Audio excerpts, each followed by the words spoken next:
साहब प्रणाम, मैं हूं हिमांशु द्विवेदी और स्वागत है आपका हमारी खास पेशकश चर्चा में। चर्चा के तहत आज हम दो अंतर्राष्ट्रीय मुद्दों पर बात करेंगे। हालांकि उनमें से एक विषय अंतर्राष्ट्रीय होते हुए भी राष्ट्रीय है। पहले हमारी बातचीत होगी वो नाटो के विस्तार के संदर्भ में होगी। नाटो का विस्तार हो गया। अब तक 30 दुनिया के देश थे जो नाटो के तहत परस्पर एक दूसरे से जुड़े हुए थे। अब 31वां देश शामिल हो गया, लेकिन वह देश यूक्रेन नहीं है जो 2008 से नाटो का सदस्य बनने के लिए लपलपा रहा है। नाटो का देश बन गया है फिनलैंड, जिसने 2022 में आवेदन दिया था।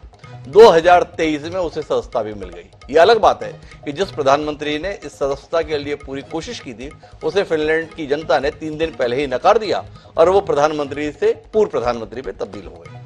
लेकिन समझने की कोशिश करेंगे फिनलैंड की सदस्यता के मायने क्या है।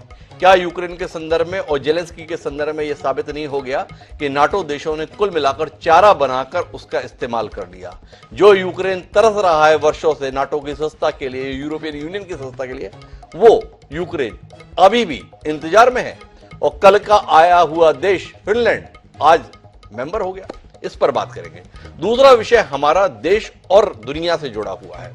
एक संगठन है इस्लामिक देशों का, OIC, उसके द्वारा एक बयान जारी किया गया है भारत के संदर्भ में। बहुत चिंतित है वो। उसने भारत में मुसलमानों पर हुए हमले को लेकर चिंता जताई है जो रामनवमी के दिन हुए। रामनवमी के संदर्भ में खबर यह है कि गुलशन नाम का एक युवक बिहार के हिंसा में मारा गया, लेकिन चिंताएं व्यक्त की गई मुसलमानों के संदर्भ में। भारत ने इसकी तीखी प्रतिक्रिया व्यक्त की है और इसको शरारतपूर्ण बयान करार दिया है। इस पर भी हम बात करेंगे, लेकिन पहले बातचीत हमारी नाटो के विस्तार के संदर्भ में है। इसकी दुनिया के स्तर पर क्या कुछ प्रभाव पड़ने की संभावना है, उसका विश्लेषण करेंगे। 3 खास मेहमान हमारे साथ इस चर्चा का हिस्सा बनने के लिए मौजूद है। उनसे आपका परिचय कराएं और अंतर्राष्ट्रीय राजनीति से जुड़े हुए इस महत्वपूर्ण विषय पर कुछ तथ्यों को जानने, बूझने, समझने की कोशिश करें। उससे पहले लेकिन समय है आज के विचार सूत्र का। हमारा आज का विचार सूत्र इस युद्ध को ही समर्पित है। हमारा विचार सूत्र विंस्टन चर्चिल का दिया हुआ है। उन्होंने कहा था, in war you can only be killed once but in politics many times. युद्ध में आप केवल एक बार मारे जा सकते हैं, लेकिन राजनीति में कई बार मरना पड़ता है। और विंस्टन चर्चिल ने यह बात तकरीबन 80-90 साल पहले कही थी। पर यूक्रेन के संदर्भ में यह आज भी पूरी तरीके से सटीक दिखाई दे रही है। यूक्रेन रोज मर रहा है, हर रोज मर रहा है। युद्ध के मोर्चे पे भी मर रहा है और अंतर्राष्ट्रीय राजनीतिक घटनाक्रम में भी मर रहा है। इसको अपने ध्यान में रखते हुए उससे अपनी चर्चा को आगे बढ़ाते हैं। हमारे इस चर्चा का हिस्सा बनने के लिए 3 खास मेहमान हैं। हमारे साथ RS मल्होत्रा साहब हैं, पूर्व राजनयिक हैं, वह हमारे साथ में हैं। हमारे साथ रोबिन सचदेव जी हैं जो विदेश मामलों के जानकार हैं, और साथ साथ हमारे साथ राणा अली जोहेब जी हैं जो पाकिस्तान से वरिष्ठ पत्रकार है, हमारे साथ जुड़े हुए। आप तीनों का स्वागत है। चर्चा की शुरुआत मल्होत्रा साहब से ही करते हैं और मल्होत्रा साहब से समझने की कोशिश करते हैं। क्या समझे नाटो के इस विस्तार को? अमेरिका और पश्चिमी देशों का धूर्त चेहरा, जेलेंस्की की मूर्खता, यूक्रेन का पतन, पुतिन की सफलता या विफलता, किस रूप में देखें मल्होत्रा साहब? थोड़ा आप जैसा विदेश मामलों का जानकार इस विस्तार के संदर्भ में कुछ अपना नजरिया साझा करें तो हमारे दर्शकों का ज्ञानवर्धन हो। जी सुधांशु जी नमस्कार जी। ये बात तो सही है कि फिनलैंड के नाटो ज्वाइन करने के बाद अब नाटो की सदस्यता जो पहले कभी शुरू में 12 होती थी अब 31 हो गई है जी। तो इसको तो पुतिन की एक हार ही माना जाएगा, स्ट्रैटेजिक भी और पॉलिटिकल भी, क्योंकि पुतिन साहब का एक कारण यूक्रेन के ऊपर हमला करने का ये भी था कि नाटो जो है वो रशिया की तरफ ईस्टवर्ड बढ़ रहा है जी। लेकिन युद्ध के बाद, यूक्रेन युद्ध के होते हुए फिनलैंड, स्वीडन, इन सब ने अप्लाई किया नाटो मेंबरशिप, और जो चीज रशिया नहीं चाहता था वो उससे भी ज्यादा प्रबल रूप में सामने आई। फिनलैंड मेंबर बन गया है, स्वीडन बनने वाला है, हंगरी और शायद टर्की थोड़ा बहुत ऑब्जेक्शन लगा रहे हैं उसकी मेंबरशिप के ऊपर, बट ये एक छोटी सी बात है, एक टेक्निकल ही मैटर रह जाएगी और ये मैटर ऑफ टाइम है कि स्वीडन भी मेंबर बन जाएगा।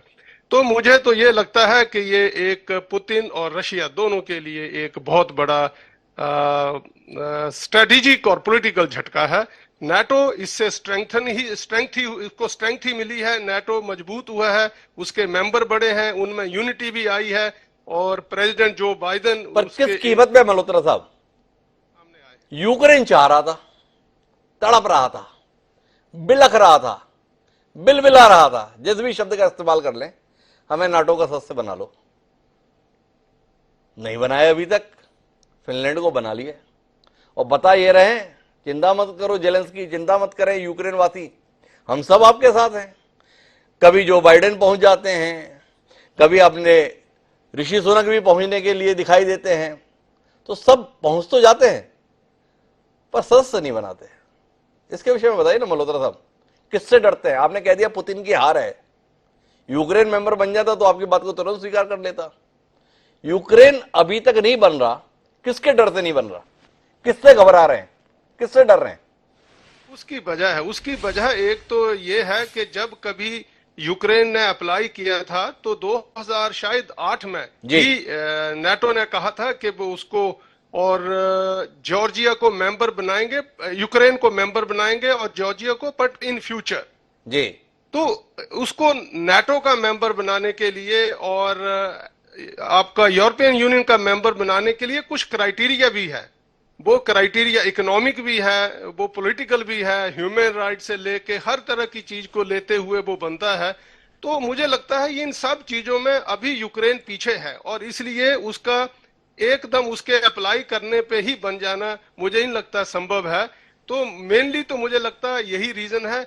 जहां तक नाटो का सवाल है, नाटो में शायद कुछ, नाटो के बारे में तो ये कहना चाहता हूं मैं कि शायद नाटो ये सोच रहा है कि यूक्रेन को किस वक्त वो एक टाइम चुनेंगे उसमें शामिल करेंगे। शायद अभी रशिया को ज्यादा अनॉय ना करते हुए वो इसको थोड़ा बहुत डिले कर रहे हैं, लेकिन ये मैटर ऑफ टाइम ही है, इसमें भी थोड़ा टाइम लगेगा। लेकिन मेंबर मल्होत्रा साहब आपने स्वयं बताया 2008 में अप्लाई किया था, 15 साल गुजर गए, यहां पर 15 महीने भी नहीं लगे, फिनलैंड मेंबर है।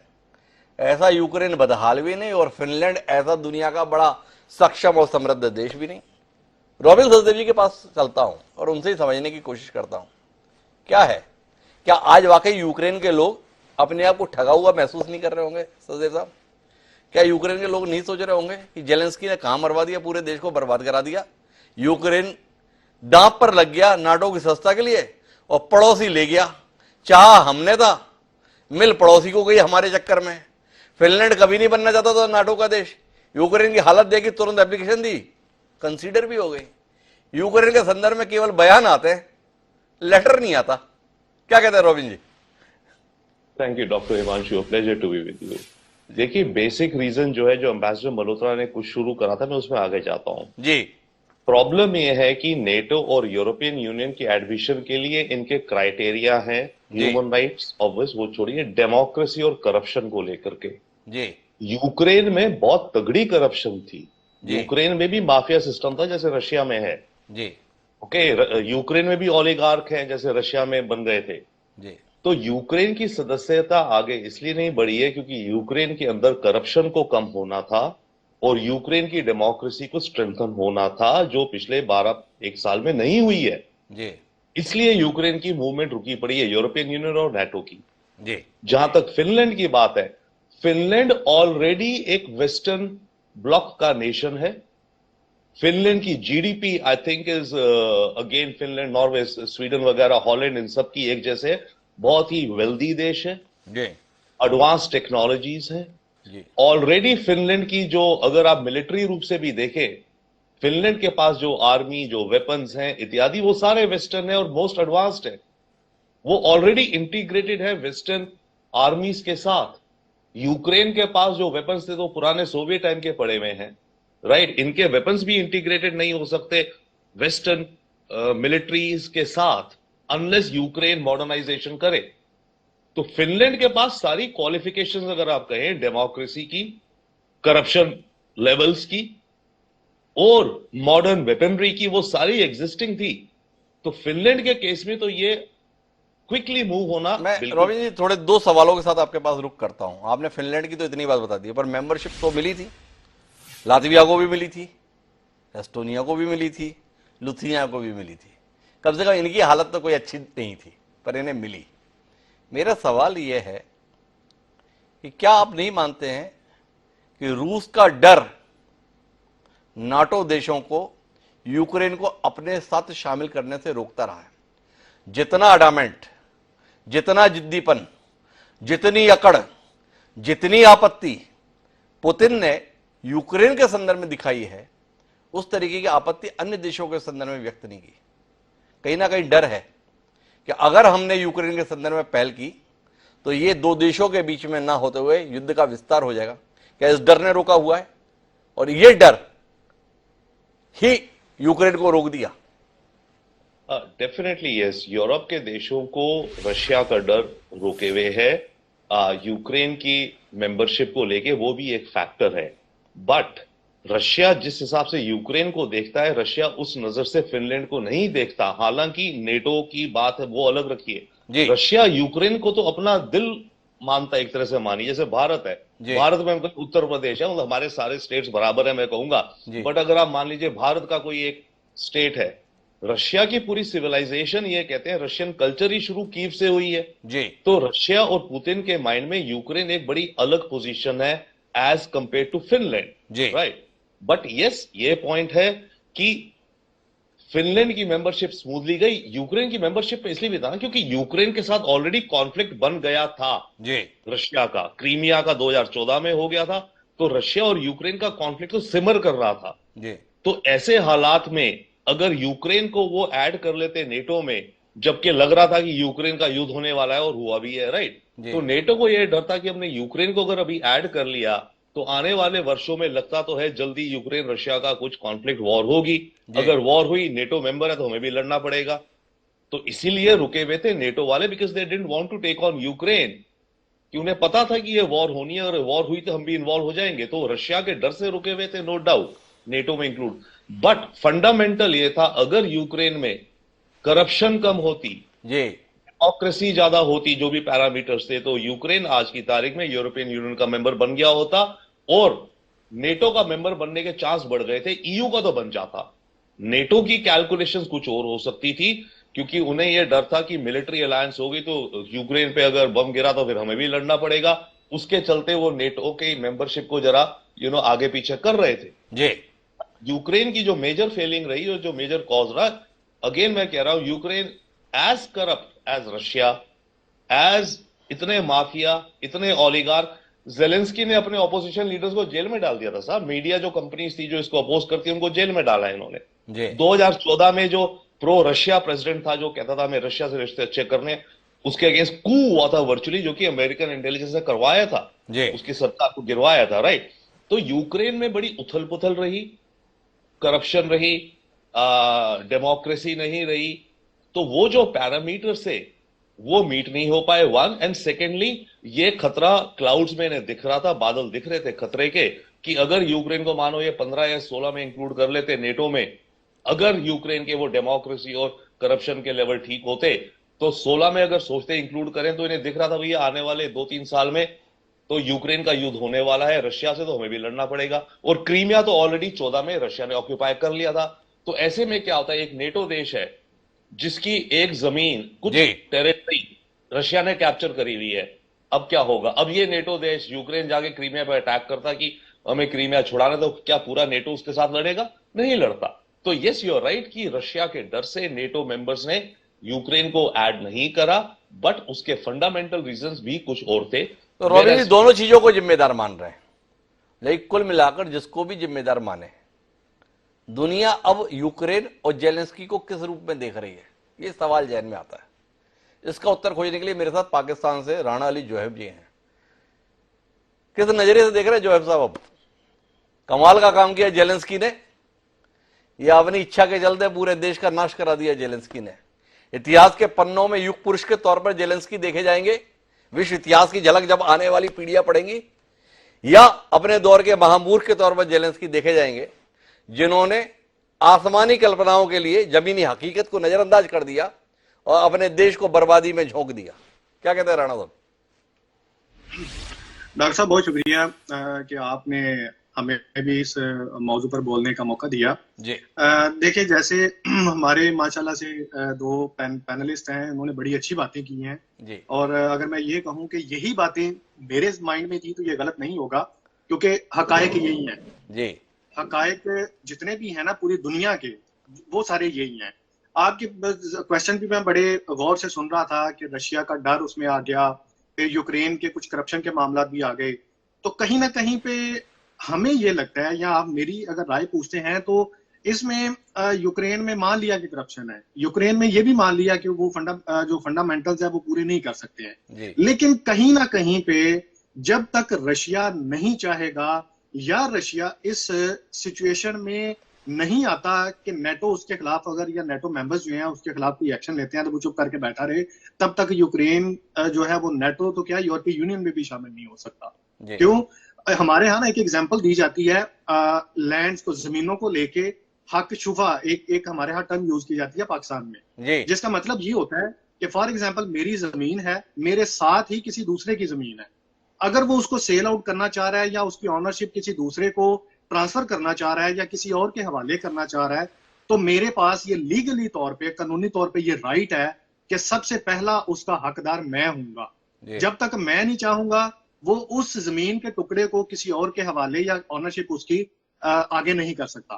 तो हमारे मामले में हम जहां तक हम समझ रहे हैं इन जमीनी हकायक को, रशिया और यूक्रेन का मामला भी यही है। यहाँ पे दो चीजें हैं, एक तो वो उसका हमसाया है, और सेकेंडली जैसे हमारे मुअज़्ज़ज़ साहबान ने जिक्र किया कि वो हिस्सा समझते हैं अपने आप को।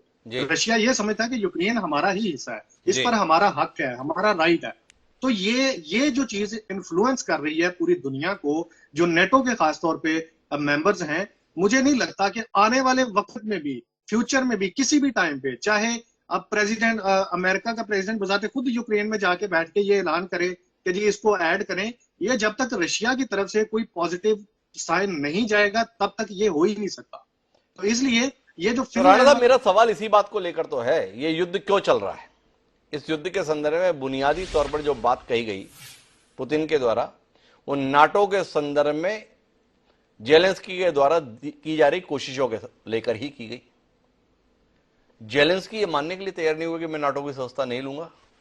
नाटो के देश ये बोलने के लिए तैयार नहीं हुए कि हम यूक्रेन को कभी भी सदस्य नहीं बनाएंगे। तो आपसे यही तो मेरा सवाल है कि क्या साफ तौर पर दिखाई नहीं देता है कि रूस को कमजोर करने के लिए, रूस को नुकसान पहुंचाने के लिए, रूस को घेरने के लिए एक अच्छे खासे खिलखिलाते देश को बलि का बकरा बना दिया, और जेलेंस्की नामक शख्स ने अपने देश को बलि का बकरा बनने दिया। इसके संदर्भ में क्या कहते हैं जो साहब?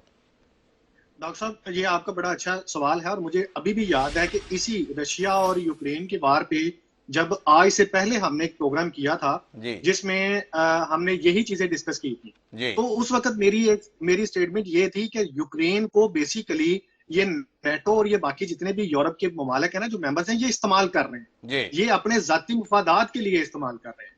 तो यूक्रेन को कहीं ना कहीं पे ये अपने जाती और जंगी साजो सामान को फरोख्त करने के लिए, अपने जो मामलात हैं उसको एज अ कुशन, हम ये समझते हैं कि यूक्रेन को एज अ कुशन इस्तेमाल कर रहे हैं, इसको प्रेशराइज करने के लिए, रशिया को प्रेशराइज करने। अब यूक्रेन को तो नेटो ने डायरेक्टली उनकी, जैसे आपने कहा कि उन्होंने उनकी मेंबरशिप भी एक्सेप्ट नहीं की, कब से उन्होंने रिक्वेस्ट डाली हुई, लेकिन उन्होंने क्या किया, उन्होंने एक रशिया को पैगाम दे दिया फिनलैंड को साथ ऐड करके। उन्होंने ये कहा कि अच्छा ठीक है, इसकी तरफ से अगर कोई मामला है ना, तो हम वो कैसे करें कि ये दायां हाथ है, अगर इस तरफ से नहीं ना चीज आ रही तो मैं ये बाएं हाथ से ले लेता हूं। तो कहीं ना कहीं पे उन्होंने पैगाम देने की रशिया को कोशिश की है कि भाई आप अगर यूक्रेन की तरफ नहीं आते हैं, लेकिन यूक्रेन की तरफ, जैसे मैंने पहले भी गुजारिश की है कि जब तक रशिया की तरफ से पॉजिटिव साइन नहीं आता ये हो ही नहीं सकता, ये हो ही नहीं सकता है। इसके संदर्भ में बहुत स्पष्ट है। पर मल्होत्रा साहब, अब दूसरे विषय में बात करते हैं। दो देशों के बीच में युद्ध हो गया नाटो की सदस्यता के नाम पर, बने या ना बने, इतनी बड़ी चीज है नाटो की सदस्यता। फिनलैंड की प्रधानमंत्री ने चुटकियों में कह लिया, अगर 15 साल के मुकाबले 1 साल के भीतर अगर सदस्यता मिल रही है, अपने देश को नाटो का सदस्य बनवा के दिखा दिया। पर फिनलैंड की जनता ने इस बात को पसंद क्यों नहीं किया? इधर सदस्यता मिल रही है, और जिसने ये पूरी पहल की, जिसने ये पूरी कोशिश की, जिसने ये उपक्रम किया, उसको जनता ने नकार दिया। इधर सदस्यता मिली, उधर इस्तीफा हो गया प्रधानमंत्री जी का। इसके संदर्भ में कुछ साझा कीजिए ना। वाकई इतनी बड़ी चीज है नाटो की सदस्यता, उस देश की जनता ने तो नकार दिया उस शख्स को जिसने ये उपलब्धि हासिल की। नहीं मानूंगा कि फिनलैंड की जनता ने नकार दिया, कुछ और रीजन भी रहे हैं उसके पीछे। वहाँ इंटरनल पॉलिटिक्स चलती है, और इंटरनल पॉलिटिक्स में economy, human rights, democracy, transparency, ये वो सभी चीजें आती हैं। नाटो मेंबरशिप भी रही होगी। एक ग्रुप है फिनलैंड में जो इसके फेवर में नहीं था और वो चाहते थे कि फिनलैंड न्यूट्रल रहे। आपने सुना होगा, एक खबर भी आई है कि एक प्रो रशिया ग्रुप जो फिनलैंड में है, उन्होंने उनकी पार्लियामेंट के किसी वेबसाइट को भी डिफेस कर दिया है। तो इस तरह की कुछ छुटपुट घटनाएं हैं, लेकिन कुल मिला के मैं नहीं समझता कि फिनलैंड की जनता इस मूव के खिलाफ थी, क्योंकि जैसे उनके नए राष्ट्रपति ने भी कहा है और नाटो के सेक्रेटरी जनरल ने भी कहा है कि जो नाटो की आयरन क्लैड सिक्योरिटी है अब फिनलैंड को मिलेगी। और मुझे नहीं लगता कि इसमें कोई बहुत बड़ा वैसे कोई रिस्क है जो यूक्रेन में है, वो रिस्क अब फिनलैंड में नहीं है। फिनलैंड का बॉर्डर तो लंबा है, लेकिन फिनलैंड का रशिया के साथ कोई टेरिटोरियल डिस्प्यूट है नहीं। तो मुझे लगता है कि इसके फ्लेयर अप होने के चांस इतने ज्यादा हैं भी नहीं। लेकिन क्रेमलिन का जो प्रवक्ता है, मतलब पुतिन के जो प्रवक्ता, उन्होंने कहा है कि ये हमारी सुरक्षा पर हमला है, हम इसके संदर्भ में कदम उठाएंगे। क्या कदम उठाएंगे? नहीं, कदम क्या उठाएंगे? वो कदम तो यही उठाएंगे कि अगर वहां पे अभी तक तो वो रशिया कुछ खास कर नहीं रहा, लेकिन अगर मान लो नाटो के फर्दर आर्म्स वहां आते हैं, ट्रुप्स आते हैं, न्यूक्लियर आर्म्स आते हैं, तो या रशिया फिर उसके मुकाबले में अपना कोई ना कोई डिफेंसिव मेजर लेगा और वो हो सकता है वो अच्छी बात ना रहे। पर मुझे लगता नहीं कि फिनलैंड ने भी अभी कोई रिक्वेस्ट ऐसी की है, और नाटो ने भी कहा है कि जब तक फिनलैंड नहीं कहेगा वो फर्दर उनको हथियार या इस तरह के ट्रुप्स वहां नहीं भेजेगा। तो मैं वो आखिरी दौर की बातचीत के लिए रॉबिन जी आपके पास आना चाहता हूं। रूस यूक्रेन युद्ध अभी तक किसी मुकाम पर नहीं पहुंचा है, झगड़ा चल रहा है, हथियार चल रहे हैं, फैसला कुछ हो नहीं रहा है। क्या नाटो के विस्तार के इस कदम के बाद ये जंग के और तेज होने या खत्म होने, दोनों में से कोई संभावना आप देख पा रहे हैं कि भाई ये कदम इस जंग को किस रूप में प्रभावित करेगा? बढ़ेगी, घटेगी, या कोई फर्क नहीं पड़ता, जैसी चल रही है वैसी ही चलेगी? आई थिंक मोर और लेस तीसरा ऑप्शन, जैसी चल रही है वैसी चलेगी। फिनलैंड का नेटो आने से इस जंग के खत्म होने पे कोई फर्क नहीं पड़ेगा। अगर कुछ फर्क पड़ेगा भी तो वो ये पड़ेगा कि NATO, by the way, NATO और यूरोप ज्यादा सॉलिडिफाई हो गया है इस जंग के चलते। आज से 1.5-2 साल पहले यूरोप बहुत वेग कॉन्सेप्ट था, पर अब यूरोप बहुत सॉलिडिफाई हो गया। इनकी आप स्टेटमेंट सुनिए, कहते हैं वी यूरोपियंस, हमारी यूरोपियन वैल्यूज। ये एक बहुत बड़ा सॉलिडिफाई ब्लॉक कर लिया है अमेरिका ने इस जंग के जरिए। That is one. तो कोई फर्क नहीं पड़ेगा ना। आपने ये भी कहा था कि what steps can Russia take. Russia practically ले कुछ नहीं सकता, बट जब ये साल भर पहले फिनलैंड ने अनाउंस किया था मैं नेटो ज्वाइन कर रहा हूं, अगर उस समय पुतिन कहते मैंने न्यूक्लियर वेपन एम कर दिया मिसाइल हेलसिंकी पे, तुम अपनी ये रिक्वेस्ट विड्रॉ करो, नहीं तो मैं न्यूक्लियर बॉम्ब तुम्हें कर रहा हूं। एक वही रास्ता था पुतिन के पास इनको रोकने का, कोई और रास्ता नहीं था। और अब जुड़ गए हैं तो नेटो की ताकत बढ़ गई है।